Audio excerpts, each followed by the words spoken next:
Well, Alea, congrats on the win. I know you don't like talking about it, but this is your 80th win. You know what that means? Second ever to do it in program history, joining Shelby Turnier. Just give me your thoughts on that now that you've reached a milestone that only you and Shelby can say they've done. Yeah, this milestone is absolutely awesome. I'm just so grateful to even be mentioned with Shelby Turnier and Mackenzie Otis even. So I'm just super grateful for them for setting those standards so high. Leah, congrats on the win again. Really strong outing tonight. I think you only had one run allowed and 3 hits. How did you kind of piece that together and make it happen? I really just want to thank the girls, honestly, behind me and the hitting. I mean, they did it all. But I just go game by game and just really trust the process and trust the preparation and go from there. So the offense is really good tonight. 18 runs scored, obviously. Does that kind of like alleviate some of the pressure for you, or? Yeah, the offense does it all.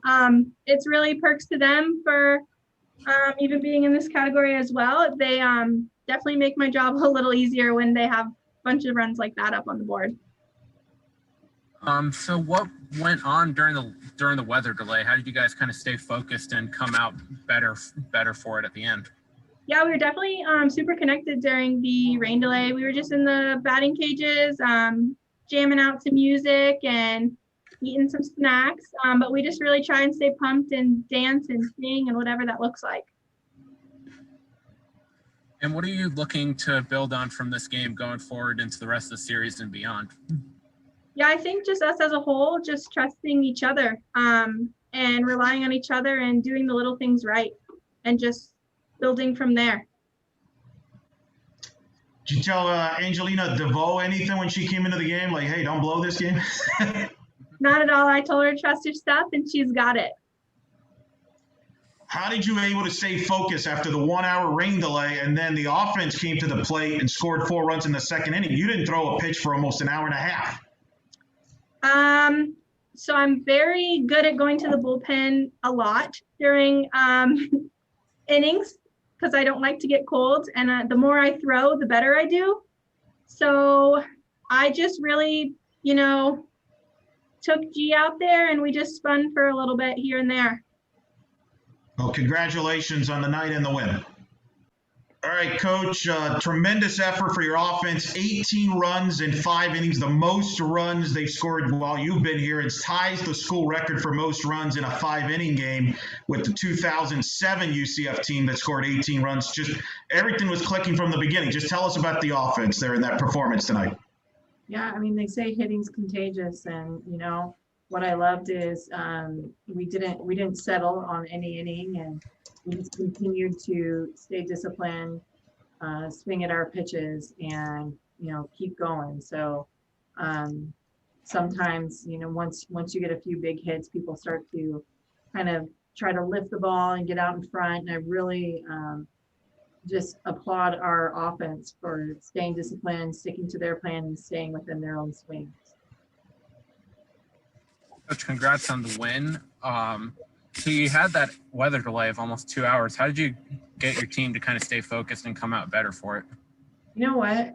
With the pandemic, that was probably one of the best things to ever occur with our team because it's the most they got to spend together. So really, I mean, I came in and I got to see my kids for a couple minutes today. And I went out there thinking I got to check on the team, and they didn't need the coaching staff.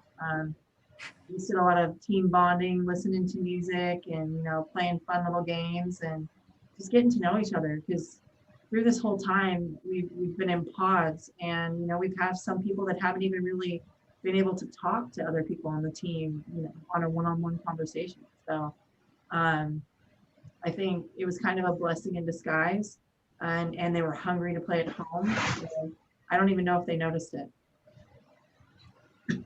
So this is your first game at home on the season. How does it feel to kind of get the first win and start off right?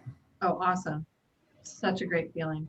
And, I've been doing this for a while, and I still get like those fun, exciting butterflies in my stomach. And the best thing is just seeing the smiles on their faces through their masks. Even, you can see their eyes squinting through with their smiles, and just to be able to see them play the game that they love, especially at times like this, is so awesome. And to do it at home on ESPN, and in front of the fans that we were allowed to have, it's just, no better place to be. Leah had another. Ela, were you going to go? No, you go ahead. Okay, sorry about that. So Alea had another fantastic game, only 1 run allowed and 3 hits, I believe. And she tied the school record for wins by a pitcher. What did you think of her performance? And are you really thinking about the milestone at all? Of course. It's an awesome milestone, and it's well deserved, along with everything that she's done. And so I haven't said anything to her about it. I don't know if she wants me to or not, but I just kind of feel like when the time comes, we're just, then we'll talk about it and we'll celebrate. Because I contemplated it kind of announcing it to the team, and I thought, no, I'm just going to wait until it happens. But Alea is such a great pitcher, and like you said, she threw a dominant game today, and you guys still haven't been able to see her best stuff even this year, I believe. So that's what's so awesome about Leah. She's just a competitor.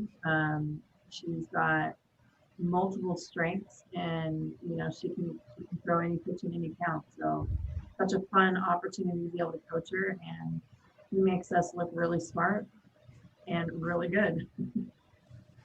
I just wanted to chime in. She's only 11 behind you, by the way. You have 91 yourself in your career. That might be the next chapter she's chasing. Oh yeah, she's gonna crush that. That's so awesome to hear. I don't think that I've ever been a part of coaching someone that's done something like that. So that's so cool. It's I think, like, when you're a player, it's awesome, but truly the next best thing, and like it even means more when your players can do such awesome things and reach great milestones. And like I said, I've never seen somebody outwork Lily here.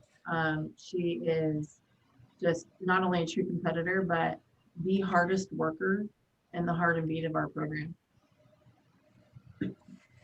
Coach, how do you kind of build on such a dominant win and performance in the rest of the series and just going forward? Yeah, this is exactly what I told him. I said, look, you get to celebrate for an hour, and then it's on to the next game, and you're only as good as your next at bat and your next game and your next pitch. I think that we got to see that a little bit last weekend. We got a little ahead of ourselves there in game 3 and day 2. That all we really talked about is that was just a game telling us that we're human. We're human, and we're not going to just crush the ball every time we're up and score a bunch of runs every game. And so we're going to play the next game like, we've never faced that our opponent. And we're going to play the game how it should be played and play our best game and bring our best game when it's required.